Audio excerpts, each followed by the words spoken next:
my name's Lauren, and I've been a therapist for over 10 years. And I work for Axis Physical Therapy in beautiful Eureka, Missouri. And I'm the clinical director here, so managing a couple therapists, but also kind of carrying my own caseload of runners and endurance athletes. I think that taking the time to sit back, stand, and look at your own data is educational. So seeing it in front of your face, oh, that's how I run. Oh, that's how I run. I didn't visibly know that I looked like that when I ran, or I didn't physically even feel the difference from my right leg to my left leg. And this technology has helped bring that to a forefront of my brain that yes, I'm X amount of months out from this injury, but there's still this difference. And maybe that's why it's been hard for me to climb in my mileage. I really like to look at, honestly, like the comparison between right to left. I think my eye gets drawn to that first, is just symmetry or asymmetry. Yeah. And what is the biggest gap between right and left? Is it more when they're first coming in contact with the ground at that IPA?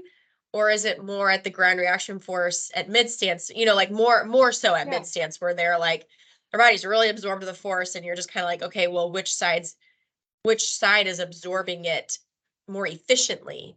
Do I care? You know what I mean? So based on what I found in my movement screen and my strength testing, like, am I then seeing that when I'm comparing ground reaction forces and IPA from right to left? Am I also seeing that portray the picture, like portray the story and follow the storyline, or is it different? So I'd say I really hone in on the difference from right to left cumulatively. And then I always look at cadence. Cadence is a big deal to me. It has been since I graduated and did 2D analysis, and a lot of the research I kind of dove into. I've always gravitated more towards keeping an eye on cadence. So I'd say those metrics are where I focus most of my efforts. I would say my clinical outcomes have been awesome. It's very, my runners get back to running. They get back to racing.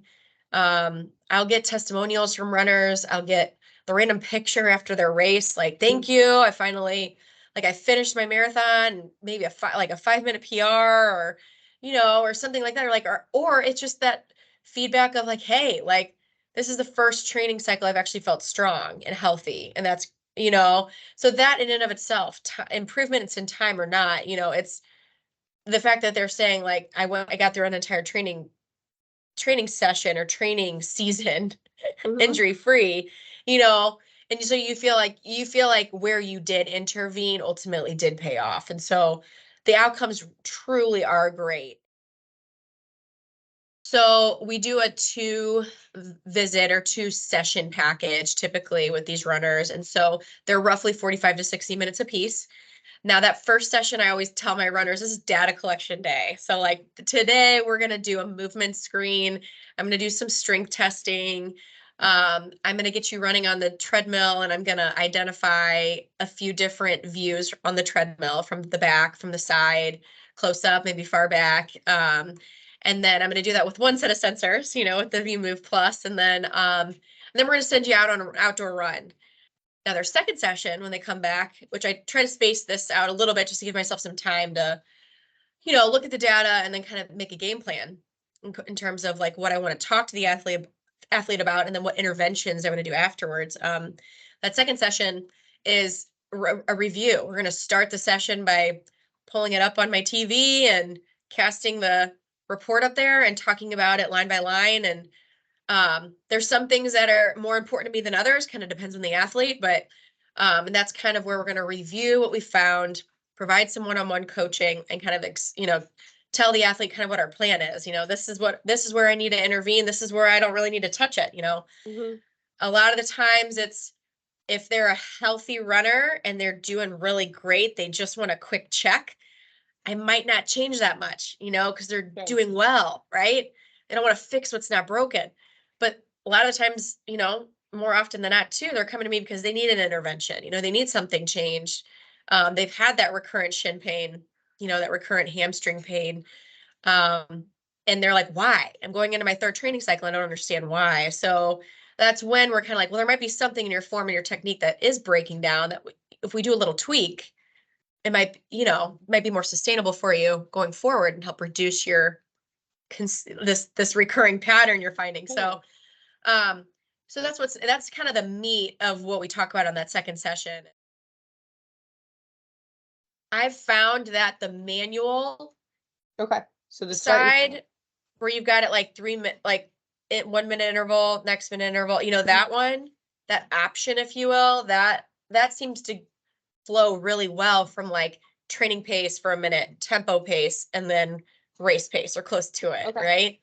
Yeah. So that is a really nice tool.